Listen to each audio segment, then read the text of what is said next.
समझेंगे, ध्यान से सुनना। बोहर्स मॉडल ऑफ एटम क्या कह रहा है? बोहर मॉडल ऑफ एटम के दो पोस्टुलेट पिछली क्लास में पढ़ चुके थे, और पर मैंने जब समझाए थे पिछली क्लास में दोनों पोस्टुलेट, तो क्या बताया था कि बोहर ने ये बताया था कि हर एक जो इलेक्ट्रॉन है जब वो शेल्स में घूमता है तो एक फिक्स्ड पाथवे पे घूमेगा, वो अपने शेल्स को इंटरचेंज नहीं कर सकता है। फिर हमने ये भी पढ़ा था कि जो इलेक्ट्रॉन्स होते हैं वो अपने शेल्स में घूमने के लिए अगर अपने शेल्स को चेंज करना भी चाहते हैं तो उनको एनर्जी गेन या लॉस करनी पड़ेगी। फिर मैंने आपको थिएटर का एक एग्जाम्पल भी दिया था। अभी हमने पढ़ा क्वांटाइजेशन ऑफ, क्या लिखा है आपने? मोमेंटम, एंगुलर मोमेंटम, है ना? Quantization of angular momentum.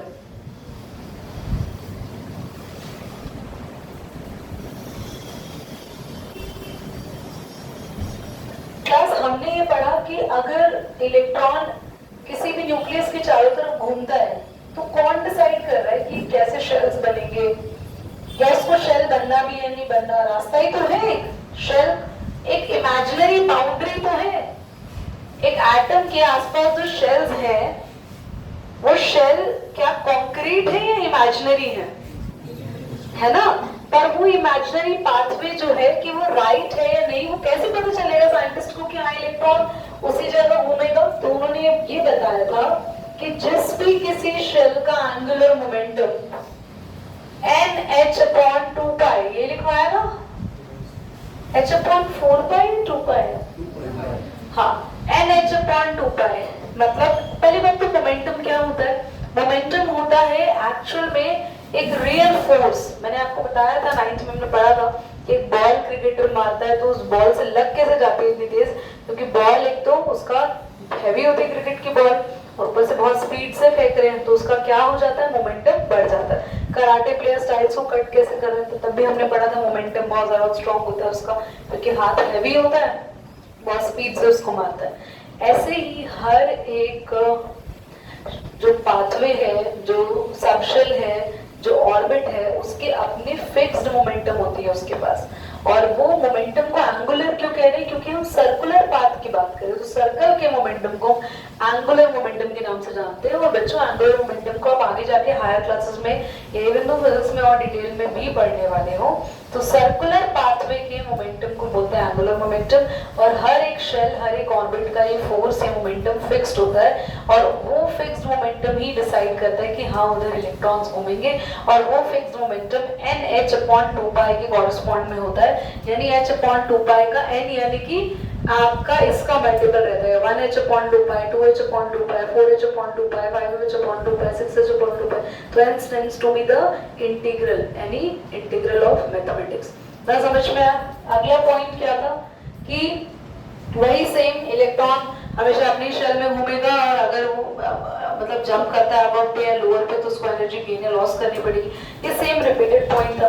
उसके बाद 5th में हमने ये पढ़ा था del E is equal to E2 minus E1, ये लिखवाया हाँ, कि अगर किसी शेल में से इलेक्ट्रॉन दूसरे शेल में आ रहा है, अगर किसी शेल से इलेक्ट्रॉन दूसरे शेल में आ रहा है तो उस शेल में जो एनर्जी चेंज है उसको कैसे निकालेंगे? del E की मदद से।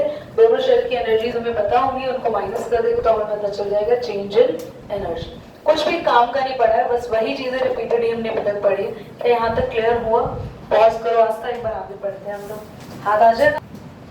मैंने बोहर की रेडियस लिखवा दी, और एक हमने एनर्जी लिखा है ना, -1311.2 Z²/n। चेक करो, है ना? किलो जूल पर मोल लिखा है n²। तो वैसे ये इसकी यूनिट पे बहुत ज्यादा ध्यान रखना। और एक और लिखवाया एनर्जी, वो भी बताओ। 2.18 मल्टीप्लाई 10⁻⁻⁻18 Z²/n²। ये क्या है? जूल पर एटम।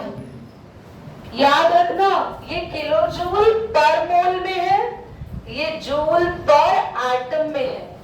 ये मत सोचना ये किलो जूल्स से जूल में चेंज हो गया, नहीं, कोई चेंज नहीं है। ये एनर्जी है पर एटम में, ये एनर्जी है पर मोल में। तो आपसे जो पूछेगा ना वो वाला एनर्जी का फॉर्मूला आप लगाना। मेरी अगर अच्छा इसने आपने तो किलो जूल, ये ऑन है, आपने तो किलो जूल पर मोल लिखवा दिया, किलो जूल की जगह जूल पर मोल, तो आप इसको चेंज कर लेना। सबको पता ही है जूल से किलो जूल में जा रहे हैं हम लोग तो 1000 से डिवाइड कर लेंगे, किलो जूल से जूल में जाएंगे तो 1000 से मल्टीप्लाई कर लेंगे। पर ये दोनों के दोनों फॉर्मूलाज एक दूसरे से बिल्कुल अलग क्यों है? क्योंकि यहाँ पर एटम की बात हो रही है, पर मोल। अब बोहर की बात करेंगे, ध्यान से देखना, बोहर की स्टेबिलिटी के पॉइंट्स पढ़ लेते हैं, इसको बाद में समझते हैं, अभी समझा नहीं है क्या है ये। Now coming to the point, Bohr ने रदरफोर्ड को कैसे रॉन्ग प्रूव किया? क्योंकि रदरफोर्ड से क्वेश्चन ये पूछा गया था कि जब आपका एटम घूमता रहता है किसी भी न्यूक्लियस के चारों तरफ, तो वो हर बार एनर्जी को रिलीज करेगा और सेंटर में गिर जाएगा। बोहर ने बोला सॉरी, जब भी इलेक्ट्रॉन चारों तरफ घूमता है तो वो एनर्जी अपनी रिलीज नहीं करेगा जब तक वो पाथ अपना चेंज नहीं करेगा। तो रदरफोर्ड का पॉइंट वहीं पर कट हो गया कि इलेक्ट्रॉन एक ही जगह घूमता है। रदरफोर्ड ने बोला था इलेक्ट्रॉन बस घूमता रहता है, बाहर आता रहता है, अंदर आता रहता है, तो उसने तो ऐसा कुछ नहीं बताया था फिक्स्ड पाथवे में इलेक्ट्रॉन घूमता है। पर रदरफोर्ड को करेक्ट करने के लिए बोहर ने बोला कि नहीं, इलेक्ट्रॉन हमेशा फिक्स्ड पाथ में घूमता है, इलेक्ट्रॉन कभी अपने पाथ को चेंज नहीं करते अनटिल अनलेस उनको एनर्जी मिले या वो एनर्जी रिलीज आउट करे। तो इसीलिए ना तो इलेक्ट्रॉन घूमते घूमते अपनी एनर्जी बाहर रिलीज करते हैं और ना ही वो सेंटर में फॉल होंगे। साथ ही बोहर ने अपने आप को और राइट प्रूव करने के लिए कुछ ऐसी चीजों को डिस्कस किया। पहली बात तो ये है क्या बेटा, ये एक एटम में, एक एटम के रेडियस है, न्यूक्लियस से लेके उसके शेल तक का डिस्टेंस जो हम रेडियस पढ़ रहे हैं, और जो जिस शेल में इलेक्ट्रॉन घूम रहा है तो उस शेल के एनर्जी के बारे में हम लोग पढ़ रहे हैं। पर हमने बोहर के बारे में जो जाना और आपने जो भी लिखा, किसी ने अगर गौर से इसको ध्यान दिया हो, ये एनर्जी और ये रेडियस सिर्फ हाइड्रोजन लाइक एटम के लिए है, यानी कि सिर्फ हाइड्रोजन, हीलियम और लिथियम लाइक एलिमेंट के लिए है। देखिए हाइड्रोजन, हीलियम, लिथियम क्या हो गया, जिसमें या तो एक शेल हो या मैक्सिमम दो शेल, इनसे ज्यादा के लिए नहीं है, क्योंकि इससे ज्यादा के लिए बोहर का भी ये एटम क्या है, अब तक फेल है। क्योंकि बोहर का ये ड्रॉबैक है कि बोहर ने हाइड्रोजन के अलावा किसी और एलिमेंट पे काम नहीं किया था। तो ये रेडियस किसकी है, किसकी रेडियस, किसी एटम का उसके लास्ट शेल तक का डिस्टेंस, न्यूक्लियस से लेके लास्ट शेल तक का डिस्टेंस। पर ये कौन से एटम पे सिर्फ वैलिड रहेगी, हाइड्रोजन, हीलियम या लिथियम पे। एनर्जी क्या है, हाइड्रोजन के फर्स्ट शेल की एनर्जी या हीलियम के फर्स्ट शेल की एनर्जी या लिथियम की फर्स्ट एंड लास्ट शेल की एनर्जी बेटा। और ये Z क्या है और N क्या है वो भी बता रहे थे। Z stands for atomic number and N stands for number of shell, number of shell। ये भी आप लोग लिख लो Z और N क्या है, ठीक है। चलो यहाँ तक ये कंप्लीट हुआ बोहर का कॉन्सेप्ट। अब कुछ न्यूमेरिकल कर। पहली बात तो ये -18 है, मैंने बोला भी था लिखवाते हुए ये कंफर्म है। इसको सिंपल देख लो, नैनोमीटर से मीटर में कन्वर्ट करेंगे, 10 की पावर -9 से मल्टीप्लाई करेंगे, पॉइंट शिफ्ट ही मत करो, यही रहने दो, ठीक है। और अगर आप पॉइंट यहाँ पे शिफ्ट करते हो राइट में, जितना राइट में जाते हैं तो हम लोग के पास पावर क्या होती है, माइनस में एक कम होती है, तो -10 ही तो आएगा तब भी, बोलो माइनस होती है, वहां भीड़ नहीं होगी। चलो एवरीबॉडी घूमने तो जाना है, खुली जगह है, वहां बैठो। हाँ यार ऐसी बातें मत करो, कितनी गलत बातें कर रही हो तुम, देखो। हाँ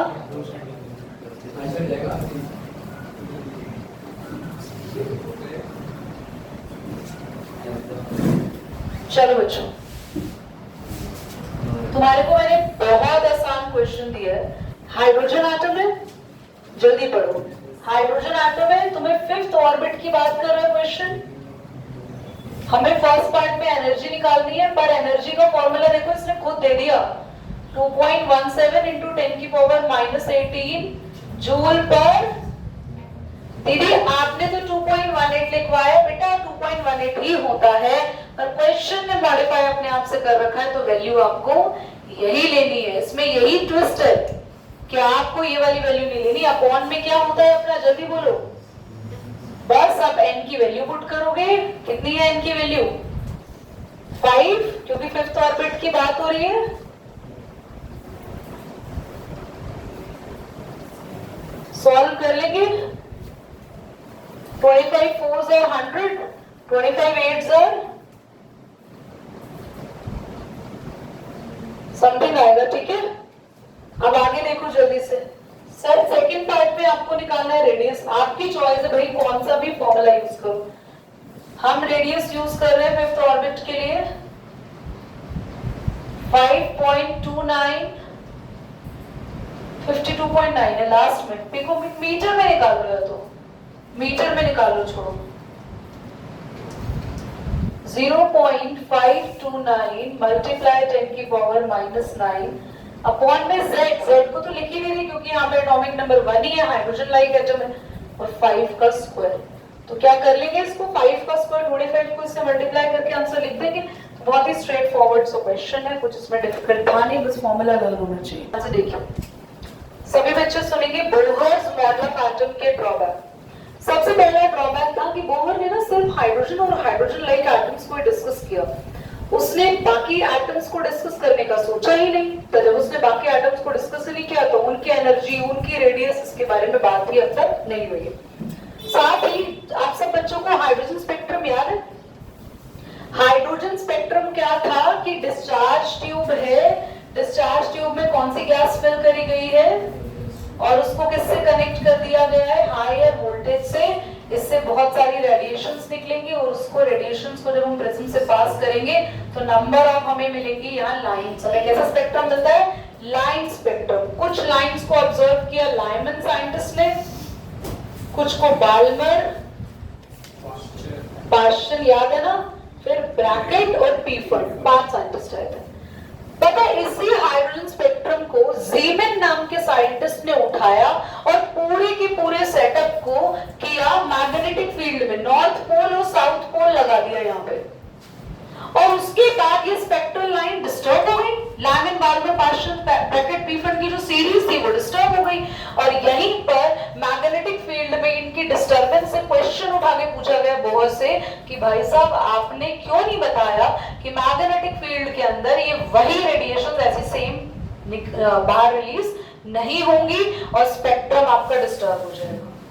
तो ये बना ज़ीमन इफेक्ट। 1 मार्क का आता है, आपके पेपर में भी आएगा, बहुत इंपॉर्टेंट है।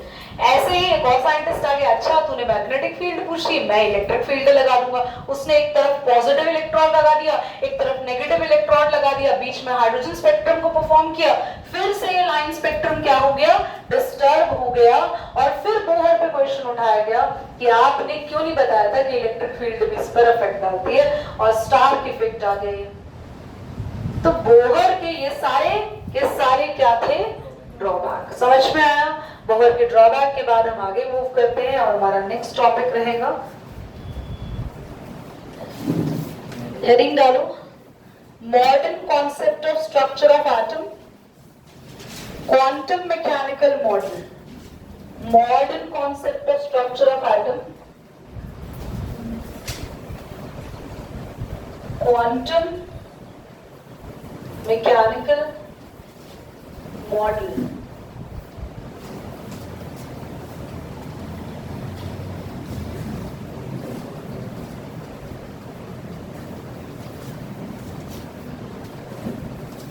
हम बात करेंगे क्वांटम मैकेनिकल मॉडल के बारे में, और अब तक का सबसे एडवांस मॉडल ऑफ एटम यही है। और क्वांटम मैकेनिकल मॉडल के बारे में पढ़ने से पहले, मतलब इसी के अंदर सबसे पहला टॉपिक आएगा आपका D Broglie relationship. De Broglie एक साइंटिस्ट है, उसने एक रिलेशनशिप तैयार की है। क्या की है सुनो। पहली बात है क्या लिखती है दीदी, क्वांटम मैकेनिकल मॉडल को समझ नहीं आ रहा हम लोगों को। अभी तक हमने कौन सा मॉडल पढ़ा, एटम का बोहर। बोहर के बाद ये थोड़ी बहुत डिस्कवरीज और हुई थी एटम के बारे में। अब जो थोड़ी बहुत डिस्कवरीज हुई उसको बहुत डिटेल में नहीं पढ़ना आपको, आपके लिए बोहर मॉडल ही एडवांस मॉडल है। पर बोहर के बाद हमें कुछ छोटी छोटी डिस्कवरीज पढ़नी। जैसे सबसे पहली रिलेशनशिप किसने करी, डी ब्रॉगली ने। डी ब्रॉगली ने थोड़ा सा और इलेक्ट्रॉन के बारे में कुछ ढूंढा, नया रिसर्च किया, जो बोहर के मॉडल में नहीं था, और इससे मैं बताती हूँ कि वो एग्जैक्टली क्या है। ठीक है, समझे ध्यान से। डी ब्रॉगली ने कहा सबसे पहले आइंस्टाइन आया और आइंस्टाइन ने बोला E is equal to mc²। बोलो आइंस्टाइन इक्वेशन है, जल्दी बताओ। और एक इक्वेशन हमारे अभी एक आइंस्टाइन ने दी है, कौन है? न्यू लिख लो अभी, कौन था ये? कुछ नहीं पता तुम्हें ना, प्लैंक्स क्वांटम थ्योरी पढ़ी थी। तो कोई कह रहा है एनर्जी mc² के इक्वल है, कोई कह रहा है एनर्जी h न्यू के इक्वल है। तो डी ब्रॉगली ने कहा चलो अच्छी बात है, हम क्या करते हैं, इक्वेट अवर इक्वेशंस। इन्होंने इक्वेट ही कर दी, mc² को h न्यू के इक्वल लिखा, और न्यू का फॉर्मूला सबको पता है c/λ। एक c से एक c, लैम्डा को यहाँ भेज दिया और h अपॉन क्या आ गया mc।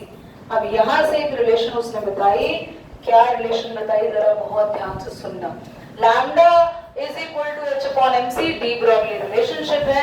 और इन भाई साहब ने बताया कि न्यूक्लियस के चारों तरफ आपका इलेक्ट्रॉन घूमता तो है, पर इलेक्ट्रॉन घूमता है ऐसे।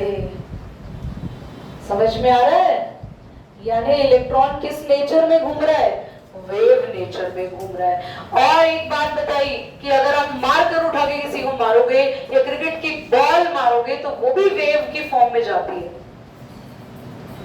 तेरी कैसी बातें कर रहे हो यार, आपने देखा नहीं क्या? क्रिकेट में देखा क्या? बॉल ऐसी चली जाती है जुप होके, कहाँ जाती है? वेव की फॉर्म में। पर बेटा क्रिकेट की बॉल का मास इतना ज्यादा है, m और लैम्डा की रिलेशन अगर आप यहाँ देखो तो कैसी आ रही है? Inversely proportional. जिस चीज का मास जितना ज्यादा होता है उसकी वेवलेंथ इतनी छोटी हो जाती है कि वो वेव नजर ही नहीं आती, और जिसका मास बिल्कुल ना के बराबर है, नेग्लिजिबल है, बहुत कम है, उसकी वेवलेंथ इतनी बड़ी होती है कि हमें उसका वेव नेचर दिखाई देता है। समझ में आया? पक्का? तो इसका मतलब किसी भी चीज का चलना वेव नेचर पर डिपेंड करता है। देखिए ऐसा कह सकते हैं कि अर्थ भी हमारे सन के चारों तरफ घूम रही है, क्या वो भी एक वेव नेचर है? ऑफ कोर्स यस, पर वो वेव नेचर भी क्यों नहीं दिख रहा है? Because there is a huge mass of earth. समझ आया या नहीं आया? प्लीज इसको नोट करें। क्लास देखेंगे अनसर्टेनिटी प्रिंसिपल को एक बार।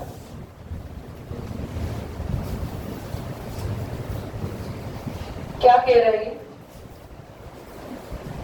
ये प्रिंसिपल दिया था हेजनबर्ग ने। Heisenberg was the scientist. उसने ये बताया था, ध्यान से सुनना, कि एक एटम के चारों तरफ जब इलेक्ट्रॉन या कोई भी एक मूविंग बॉडी है जो लगातार चल रही है, कोई मूविंग बॉडी है जो लगातार चल रही है, तो आप उसकी पोजीशन और वेलोसिटी एक साथ कैलकुलेट नहीं कर सकते। या तो ये कैलकुलेट करोगे, ये नहीं हो पाएगा, अगर ये कर लिया तो ये नहीं हो पाएगा। क्योंकि अगर आपने किसी भी इलेक्ट्रॉन कोई पोजीशन को एक साथ कैलकुलेट करना चाहा, वो मूविंग है, कॉन्स्टेंटली मूव कर रही है, तो अगर आप पोजीशन पता लगाओगे तो रोकना पड़ेगा भैया, क्योंकि जैसे आपने एक पोजीशन पे देखा उसकी पोजीशन थोड़ी देर के बाद चेंज हो चुकी होगी। पोजीशन तो आप एक कोई परफेक्ट बता नहीं सकते, और पोजीशन अगर आपने परफेक्ट बता दी तो बॉडी इसका मतलब वहीं रुक गई, तो वेलोसिटी नहीं बताई। तो ये बात हेजनबर्ग अनसर्टेनिटी प्रिंसिपल ने कहा था कि हम हमेशा किसी भी मूविंग बॉडी का ना तो एक साथ वेलोसिटी और पोजीशन कैलकुलेट कर सकते हैं, या तो एक ही चीज आपके पास कैलकुलेट होगी। अगर आप दोनों कैलकुलेट करेंगे तो दोनों में क्या आ जाएगी? अनसर्टेनिटी। और उसने यहाँ पे एक रिलेशन दिया था, डेल एक्स इंटू में del p is greater than equal to h upon 4 pi. और p क्या है? ये p, what is that p? Momentum. Momentum में m तो कांस्टेंट है, पर m के साथ साथ क्या कांस्टेंट नहीं है कि किसमें अनसर्टेनिटी देखने को मिलेगा? तो मोमेंटम के फॉर्मूला में v के साथ डेल लगा दिया, और ये आपके पास एग्जाम में 100% आता है। इसका प्रिंसिपल मैं नेक्स्ट क्लास में लिखवाऊंगी, एक्सप्रेशन अभी लिख लो और फॉर्मूला भी नेक्स्ट क्लास में करेंगे। ठीक है, समझ आ गया?